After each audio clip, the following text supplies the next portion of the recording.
அத்தியாயம் 4. கடம்பூர் மாளிகை. இத்தனை நேரம் இளைப்பாரி இருந்த வல்லவரையனுடைய குதிரை இப்போது நல்ல சுறுசுறுப்பை பெற்றிருந்தது. ஒரு நாழிகை நேரத்தில் கடம்பூர் சம்புவரையர் மாளிகை வாசலை அடைந்துவிட்டது. அந்த காலத்து சோழ நாட்டு பெருங்குடி தலைவர்களில் செங்கன்னர் சம்புவரையர் ஒருவர். அவருடைய மாளிகையின் வாசல் ஒரு பெரிய நகரத்தின் கோட்டை வாசலைப் போல் இருந்தது. வாசலுக்கு இருபுறத்திலும் எழுந்த நெடுஞ்சுவர்கள் கோட்டை சுவர்களைப் போலவே வளைந்து சென்றன. கோட்டை வாசலில் யானைகளும் குதிரைகளும் ரிஷபங்களும் அந்த மிருகங்களை எல்லாம் பிடித்து கட்டுவோரும், தீனி வைப்போரும், தண்ணீர் காட்டுவோரும், ஆங்காங்கு தீவர்த்தி தூக்கி பிடித்து வெளிச்சம் போடுவோரும், தீவர்த்திகளுக்கு எண்ணெய் விடுவோருமாக ஒரே கோலாகலமாயிருந்தது. இதையெல்லாம் பார்த்த வல்லவரையனின் உள்ளத்தில் சிறிது தயக்கமும் துணுக்கமும் ஏற்பட்டன. ஏதோ இங்கே பெரிய விசேஷம் ஒன்று நடைபெறுகிறது, இந்த சமயத்தில் நாம் வந்து சேர்ந்தோமே என்று எண்ணினான். நடக்கும் விசேஷம் என்னவென்பதை பார்த்து தெரிந்து கொள்ளும் ஆவலும் ஒரு பக்கம் பொங்கிக் கொண்டிருந்தது. கோட்டை வாசற் கதவுகள் திறந்துதான் இருந்தன. ஆனால் திறந்திருந்த வாசலில் வேல் பிடித்த வீரர்கள் சிலர் நின்று கொண்டிருந்தார்கள். அவர்களை பார்த்தால் யமகிங்கரர்களைப் போலிருந்தது. தயங்கி நின்றால் தன்னை அவர்கள் நிறுத்தி விடுவார்கள் என்றும் அந்த வீர வாலிபன் எண்ணினான். அந்த எண்ணத்தை உடனே காரியத்தில் நிறைவேற்றினான். ஆனால் என்ன ஏமாற்றம்! குதிரை கோட்டை வாசலை அணுகியதும் வேல் பிடித்த வீரர்கள் இருவர் தங்கள் வேல்களை குறுக்கே நிறுத்தி வழிமறித்தார்கள். இன்னும் 4 பேர் வந்து குதிரையின் தலைக்கயிற்றை பிடித்துக் கொண்டார்கள். அவர்களில் ஒருவன் வந்தியத்தேவனை உற்று பார்த்தான்.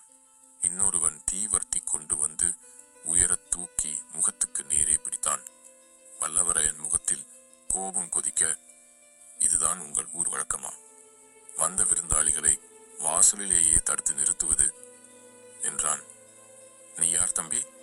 இவ்வளவு துடுக்கா பேசுகிறாய்? எந்த ஊர் என்றான் வாசற்காவலன். என் ஊரும் பெருமாக்கிறாய்?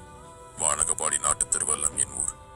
என்னுடைய குலத்து முன்னோர்களின் பெயர்களை ஒரு காலத்தில் உங்கள் நாட்டு வீரர்கள் தங்கள் மார்பில் எழுதி கொண்டு பெருமை அடைந்தார்கள். என் பேர் வல்லவரையன் வந்தியத்தேவன், தெரிந்ததா என்றான். இவ்வளவையும் சொல்வதற்கு ஒரு கட்டியக்காரனையும் கூட அழைத்து வருவதுதானே என்றான் காவலர்களில் ஒருவன். இதை கேட்ட மற்றவர்கள் சிரித்தார்கள். நீ யாராயிருந்தாலும் இனி உள்ளே போக முடியாது. இன்றைக்கு வரவேண்டிய விருந்தாளிகள் எல்லாம் வந்தாகிவிட்டது. இனிமேல் யாரையும் விட வேண்டாம் என்று எஜமானின் கட்டளை என்றான் காவலர் தலைவன். ஏதோ வாக்குவாதம் நடக்கிறதை பார்த்து கோட்டைக்குள்ளே சற்று தூரத்தில் நின்ற சில வீரர்கள் அருகில் வந்தார்கள். அவர்களில் ஒருவன், அடே, நாம் அங்கே திருவிழா கூட்டத்தில் விரட்டியடித்தோமே, அந்த குருதை போல இருக்கிறதடா என்றான். இன்னொருவன், கழுதை என்று சொல்லடா என்றான். கழுதை மேல் உட்கார்ந்திருக்கிறவன் என்ன விரைப்பாக உட்கார்ந்திருக்கிறான் பாரடா என்றான் மற்றொருவன். வல்லவரையன் காதில் இந்த சொற்கள் விழுந்தன. அவன் மனதிற்குள், என்னத்திற்கு வீண் வம்பு? திரும்பி போய் விடலாமா? அல்லது இளவரசர் ஆதித்த கரிகாலரின் முத்திரை பதித்த இலச்சினையை இவர்களிடம் காட்டிவிட்டு உள்ளே போகலாமா என்ற யோசனை தோன்றியிருந்தது. வடபெண்ணையிலிருந்து குமரிமுனை வரையில் யாரும் கிடையாதல்லவா? இப்படி அவன் மனத்திற்குள் விவாதித்துக் கொண்டிருந்த போதுதான் பழுவேட்டரையர் ஆட்களின் கேலி பேச்சு அவன் காதில் விழுந்தது. உடனே என்ன செய்ய வேண்டும் என்பதை முடிவு செய்து கொண்டான். குதிரையை விடுங்கள், திரும்பி போகிறேன் என்றான். தடுத்த வீரர்கள் குதிரையின் முக கயிற்றை விட்டார்கள். குதிரையின் அடிவயிற்றில் வந்தியத்தேவன் தன் 2 கால்களினாலும் ஒரு அழுத்து அழுத்தினான். அதே நேரத்தில் உடைவாளை உரையிலிருந்து உருவி எடுத்தான். மின்னல் ஒளியுடன் கண்ணை பறித்த அந்த வாள் சுழன்ற வேகத்தினால் அவனுடைய கையில் திருமாலின் சக்கராயுதத்தை வைத்துக் கொண்டு சுழற்றுவது போல் தோன்றியது. குதிரை முன்னோக்கி கோட்டைக்குள்ளே பாய்ந்து சென்றது. வழியில் இருந்த வீரர்கள் திடீர் திடீரென்று கீழே விழுந்தார்கள். வேல்கள் சடசடவென்று அடித்துக் கொண்டு விழுந்தன. வம்பு பேசிய பழுவூர் வீரர்களின் பேரில் குதிரை பாய்ந்தது. இந்த மின்னல் தாக்குதலை சிறிதும் எதிர்பாராத வீரர்கள் நாற்புறமும் சிதறிச் சென்றார்கள். இதற்குள் வேறு பல காரியங்கள் நிகழ்ந்துவிட்டன. கோட்டை கதவுகள் தடால் தடால் என்று சாத்தப்பட்டன. பிடி பிடி என்ற கூக்குரல்கள் எழுந்தன. வேல்களும் வாள்களும் உராய்ந்து கிளாங் கிளாங் என்று ஒலித்தன. திடீரென்று அபாயம் அறிவிக்கும் முரசு டடம் டடம் என்று முழங்கிற்று. வந்தியத்தேவன் குதிரையை சுற்றிலும் வீரர்கள் வந்து சூழ்ந்து கொண்டார்கள். 20, 30, 50 பேருக்கு மேலேயே இருக்கும். குதிரையின் மேலிருந்த வந்தியத்தேவன் பாய்ந்து தரையில் குதித்தான். கையில் இருந்த வாளை சுழற்றி கொண்டே, கந்தமாரா, கந்தமாரா, உன் ஆட்கள் என்னை கொல்லுகிறார்கள் என்று கத்தினான். இதை கேட்டதும் அவனை சூழ்ந்திருந்த வீரர்கள் திடுக்கிட்டு சிறிது தயங்கி விலகி நின்றார்கள். அச்சமயம் மாளிகையின் மேல் மாட முகப்பிலிருந்து, அங்கே என்ன கூச்சல், நிறுத்துங்கள் என்று ஒரு இடி முழக்க குரல் கேட்டது. அந்த குரல் கேட்ட இடத்தில் 7-8 பேர் நின்று கீழே நடப்பதை பார்த்து கொண்டிருந்தனர். எஜமான், யாரோ ஒரு ஆள் காவலை மீறி புகுந்து விட்டான், சின்ன எஜமான் பெயரை சொல்லி கூவுகிறான் என்று கீழே இருந்த ஒருவன் சொன்னான். கந்தமாறா, நீ போய் கலவரம் என்னவென்று பார். இவ்விதம் மேல் மாடத்திலிருந்து அதே இடி முழக்க குரல் சொல்லிற்று. அந்த குரலுக்கு உடையவர்தான் செங்கண்ணர் சம்புவரையர் போலும் என்று வந்தியத்தேவன் எண்ணினான். அவனும் அவனை சுற்றி நின்ற வீரர்களும் சிறிது நேரம் அப்படியே நின்று கொண்டிருந்தார்கள். இங்கே என்ன ஆர்ப்பாட்டம் என்ற ஒரு இளங்குரல் கேட்டது. அந்த குரல் கேட்ட இடத்தில் நின்றவர்கள் விலகிக் கொண்டு வழி ஏற்படுத்தினார்கள். வாலிபன் ஒருவன் அந்த வழியாக விரைந்து வந்தான். கையில் பிடித்த கத்தியை இலேசாக சுழற்றி கொண்டு சூரசம்ஹாரம் செய்த சுப்பிரமணியரை போல நின்ற வந்தியத்தேவனை ஒரு கணம் வியப்புடன் நோக்கினான். வல்லவா, என் அருமை நண்பா, உண்மையாகவே நீதானா என்று உணர்ச்சி ததும்ப கூவிக்கொண்டு ஓடிச் சென்று வல்லவரையனை அந்த இளைஞன் கட்டி தழுவிக்கொண்டான். கந்தமாறா, நீ படித்து படித்து பல தடவை சொன்னாயே என்று உன் வீட்டுக்கு வந்தேன். வந்த இடத்தில் எனக்கு இத்தகைய வீர வரவேற்பு கிடைத்தது என்று வந்தியத்தேவன் தன்னை சுற்றி நின்றவர்களை சுட்டி காட்டினான். அவர்களை பார்த்து, சி முட்டாள்களே, போங்களடா, உங்கள் அறிவு உலக்கை கொழுந்துதான் என்றான் கந்தமாறன். கந்தமாறன் வந்தியத்தேவனின் கையை பிடித்து பரபரவென்று இழுத்து கொண்டு போனான். அவனுடைய கால்கள் தரையில் நில்லாமல் குதித்து கொண்டே இருந்தன. அவனுடைய உள்ளமும் துள்ளி குதித்தது. யௌவன பிராயத்தில் உண்மையாக உள்ளம் ஒன்றுபட்ட ஒரு நண்பன் கிடைத்தால் அதை காட்டிலும் ஒருவனை பரவசப்படுத்த கூடியது வேறு என்ன உண்டு? ஆம், காதல் என்பது ஒன்று இருக்கத்தான் செய்கிறது. ஆனால் காதலில் இன்பமும் குதூகலமும் எத்தனை உண்டோ அதைவிட அதிகமான துன்பமும் வேதனையும் உண்டு. யௌவனத்து சிநேக குதூகலத்திலோ துன்பத்தின் நிழல் கூட விடுவதில்லை. ஒரே ஆனந்தமயமான இதய பரவசந்தான். போகிற போக்கில் வல்லவரையன், கந்தமாறா, இன்றைக்கு என்ன இங்கே ஏக்கதரபடலாயிருக்கிறது? இவ்வளவு கட்டுக்காவலை எல்லாம் எதற்காக என்றான். இன்றைக்கு இங்கே என்ன விசேஷம் என்பதை பற்றி அப்புறம் விவரமாக சொல்கிறேன்.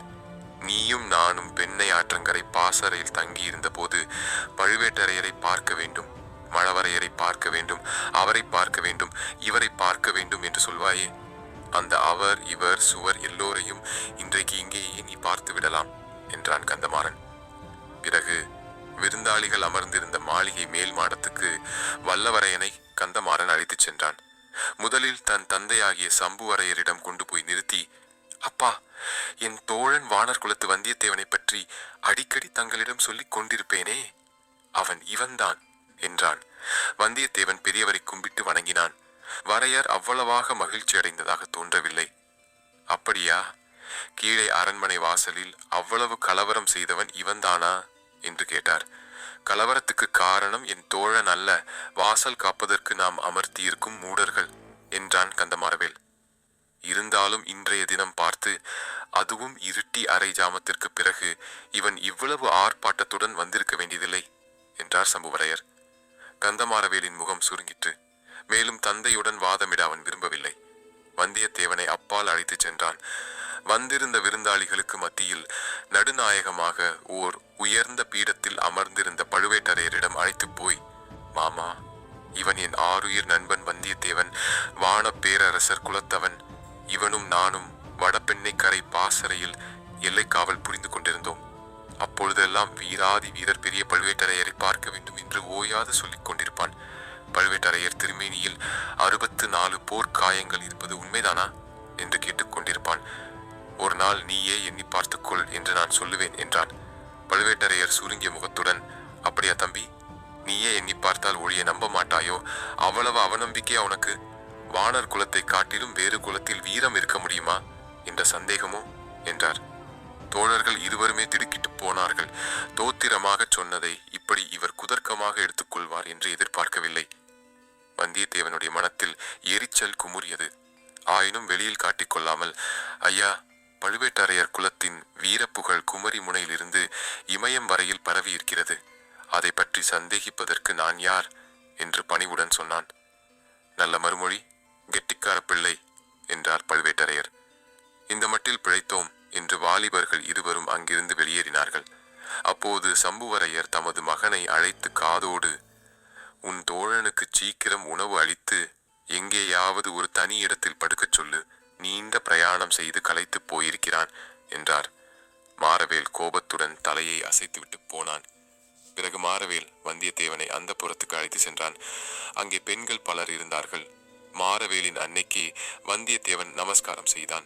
அவளுக்கு பின்னால் கூச்சத்துடன் மறைந்திருக்கும் பெண்தான் கந்தமாறனின் சகோதரியாயிருக்க வேண்டும் என்று ஊகித்துக் கொண்டான். தங்கச்சி யை பற்றி மாரவேல் பல தடவை சொன்னதில் ஏதேதோ கற்பனை செய்து கொண்டிருந்தான் வந்தியத்தேவன். இப்போது ஒருவாறு ஏமாற்றமே அடைந்தான். அந்த பெண்களின் கூட்டத்திலே பழுவேட்டரையருடன் பல்லக்கில் வந்த மாது யாராக இருக்கலாம் என்பதை அறிய வந்தியத்தேவனுடைய கண்கள் தேடி அலைந்தன.